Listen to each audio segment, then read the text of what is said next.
എല്ലാവർക്കും നമസ്കാരം. ഷെഫ് ട്യൂബിൻ്റെ പുതിയ വീഡിയോയുടെ എല്ലാവർക്കും സ്വാഗതം.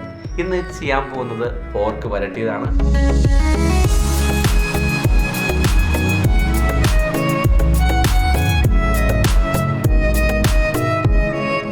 അപ്പോൾ നമ്മൾ ആദ്യം ഒരു കിലോളം പോർക്ക് ബോയിൽ ചെയ്യാൻ വയ്ക്കുകയാണ്.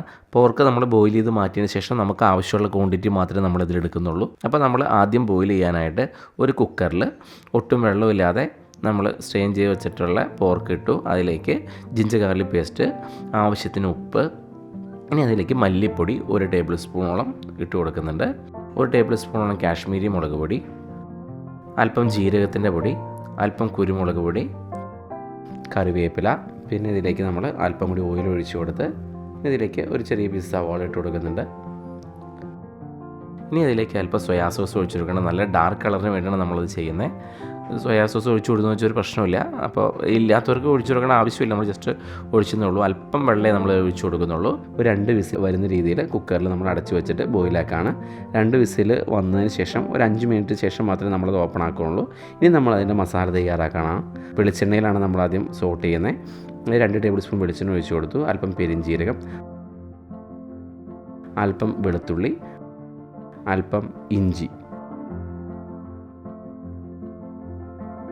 ഇനി ഇതിലേക്ക് കറിവേപ്പില, ഉണക്കമുളക്, ഇത്രയിട്ട് നമ്മൾ വളരെ ലൈറ്റായിട്ട് സോട്ട് ചെയ്യാണ്. ഇനി ഇതിലേക്ക് വളരെ നൈസായിട്ട് കട്ട് ചെയ്ത് വെച്ചിട്ടുള്ള സവോള ഇട്ട് കൊടുത്തു. 1 സവോളയാണ് നമ്മൾ ഇട്ട് കൊടുക്കുന്നത്. അല്പം ഉപ്പിട്ട് കൊടുത്തു. നല്ല രീതിയിൽ മിക്സ് ചെയ്യാണ്. ഇത് നല്ല ബ്രൗൺ കളറായി വരുമ്പോൾ ഇതിലേക്ക് നമ്മൾ മസാല ഇട്ട് കൊടുക്കുകയാണ്.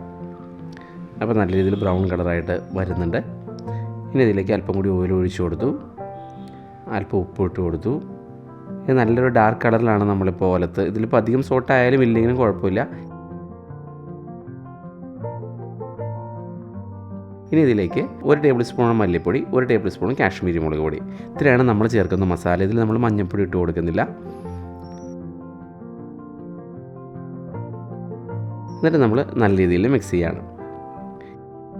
ഇനി ഇതിലേക്ക് സ്റ്റോക്കോട് കൂടിയ പോർക്ക് ഇട്ട് കൊടുക്കുകയാണ്. ഒരു ഒലത്ത് സ്റ്റൈലാണ്, ഫ്രൈ അല്ല. അപ്പോൾ അതുകൊണ്ട് അല്പം വെള്ളത്തിൻ്റെ കണ്ടൻറ്റ് ഉണ്ടെങ്കിൽ നല്ലതായിരിക്കും. ഒരു 200 ഗ്രാമോളം പോർക്ക് മാത്രമേ നമ്മൾ ഇതിലേക്ക് യൂസ് ചെയ്തിട്ടുള്ളൂ. അപ്പോൾ ഒരു ഡാർക്ക് കളറിന് വേണ്ടി നമ്മളൊരു ടേബിൾ സ്പൂണോളം സോയാ സോസ് ഒഴിച്ച് കൊടുക്കുന്നുണ്ട്. പോർക്ക് വരട്ടിയതാണ് ശരിക്കും നമ്മൾ ചെയ്യുന്നത്.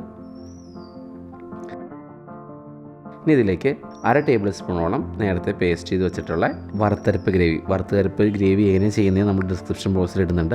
അപ്പോൾ അതുകൂടി നോക്കുക.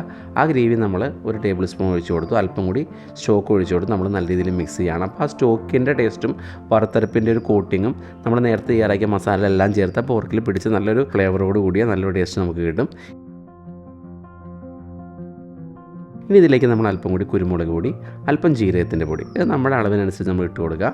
അല്പം കൂടി വെളിച്ചെണ്ണ ഒഴിച്ച് കൊടുത്താലും നല്ല ഗ്ലേസിങ്ങോട് കൂടി ഇത് കിട്ടും. ഇത് നല്ല ടേസ്റ്റുള്ളൊരു ഐറ്റമാണ്.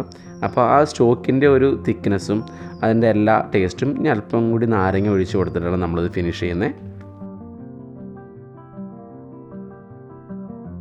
ഓക്കെ, വേണമെന്നുണ്ടെങ്കിൽ അല്പം കൂടി ഗരം മസാല ഇതിലേക്ക് ആഡ് ചെയ്യാം. ഇപ്പോൾ തന്നെ നല്ലൊരു ഫ്ലേവർ വന്നിട്ടുണ്ട്. ഡ്രൈ ആയിട്ടുള്ള ഒരു ഐറ്റം അല്ല അത്. അല്പം സെമി ഗ്രേവി എന്ന് പറയാൻ പറ്റില്ല, ഒരുപാട് ഓവർ ഡ്രൈ അല്ല. ആ വെള്ളത്തിൻ്റെ അംശം സ്റ്റോക്കോട് കൂടി തന്നെ നമ്മൾ തയ്യാറാക്കുന്നത്. പിന്നെ വറുത്തരപ്പിൻ്റെ ഒരു കോട്ടിങ്ങോട് കൂടി വരുമ്പോൾ നല്ല എല്ലാ ടേസ്റ്റും പോർക്കിലേക്ക് പൂർണ്ണമായിട്ട് പിടിച്ച് കിട്ടും. നല്ലൊരു ഐറ്റമാണിത്. കാരണം എല്ലാവർക്കും ഇഷ്ടപ്പെടുന്നൊരു മെത്തേഡാണിത്. സാധാരണ നമ്മൾ റോസ്റ്റ് ചെയ്ത് പോലെ ഒനിയനെല്ലാം സോട്ട് ചെയ്തിട്ട് ആ ഗാർലിക്കിൻ്റെയും ഒനിയൻ്റെയും എല്ലാം ടേസ്റ്റ് വരുന്നുണ്ട് മസാലയുടെ. അതുകൂടാതെ അഡീഷണൽ ആണ് നമ്മൾ വറുത്തരപ്പ് ഗ്രേവി അല്പം ചേർക്കുന്നത്.